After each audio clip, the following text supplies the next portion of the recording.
술은 백성의 기쁨이자 동시에 나라의 근심이었습니다. 조선의 길목마다 자리한 주막. 어떤 날은 길손의 피곤을 풀어주는 따뜻한 쉼터였지만 또 어떤 날은 관의 칼날이 들이닥치는 위험한 무대가 되었습니다. 이놈들! 금주령이 내려진 줄 모르느냐? 당장 술독을 깨부숴라!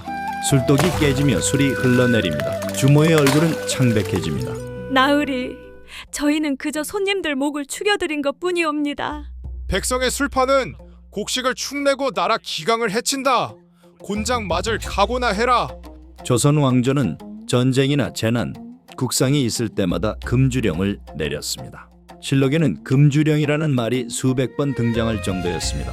특히 영조 시대에는 단속이 혹독했습니다. 영조는 술을 단순한 풍속 문제가 아니라 국가 기강을 무너뜨리는 중죄로 보았습니다. 남대문에서 금주령을 어긴 백성을 직접 참수하게 했다는 기록까지 남아 있습니다. 하지만 아이러니하게도 영조 자신은 건강을 이유로 약술을 즐겼다는 이야기도 전해집니다. 백성의 술은 죄가 되었지만 임금의 술은 약이었던 셈입니다. 주막은 단순한 술집이 아니었습니다.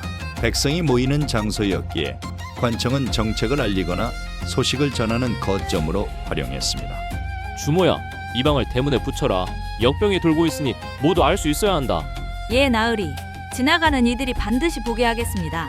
충청 감사가 비밀 장기를 주모에게 맡겨 전달했다는 기록도 있고 주막에 방을 붙이라는 명을 소홀히 했다가 수령이 처벌받은 사례도 있었습니다. 그만큼 주막은 행정과 민심이 교차하는 통로였습니다. 그리고 주막은 암행어사의 발걸음이 머무는 곳이기도 했습니다. 변장을 한 어사가 민정을 살피려면 가장 먼저 들어야 할 곳, 바로 술기운의 입이 풀리는 주막이었기 때문입니다. 1671년 영남에 파견된 어사 신정 역시 주막에 머물며 백성들의 이야기를 들었다고 합니다. 주모, 막걸리 한 사발 내어주시오. 그런데 이 고을 사람들은 요즘 어떻게 지내는가? 나으리, 이 고을 원님이 밀주를 빚어 창고에 들여보낸다는 말이 돌고 있사옵니다. 아녀자들이 술을 빚다 잡혀 곤장을 맞는 일이 잦습니다. 야사에는 박문수의 기지 넘치는 주막 일화가 전합니다. 주모야, 술은 잘 마셨으니 돌은 내일 주마. 나으리, 그러시면 제가 곤란하옵니다.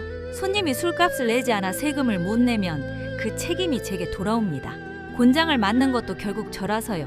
조선 후기 술에는 세금이 붙었고 그 부담은 주모의 몫이었습니다.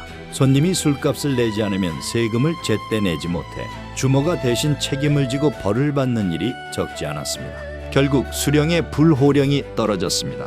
이 계집이 감히 외상 술을 내 곤장 10대로 다스려야겠다. 그 순간 박문수가 자리에서 일어나 신분을 드러냈습니다. 내가 바로 어사 박문수다. 임금의 명을 받고 이곳을 살피고 있노라. 그런데 내가 고작 외상 술 문제로 백성을 곤장치려 드는구나. 탐관오리의 행패가 따로 없다. 수령의 얼굴빛이 하얗게 질리더니 그대로 무릎을 꿇고 말았습니다. 술 한 잔의 자리가 탐관오리의 횡포를 드러낸 무대가 된 것입니다. 정조시대에도 암행어사가 주막 주모에게서 밀주와 관련한 수령의 비리를 전해 듣고 적발했다는 이야기가 전합니다.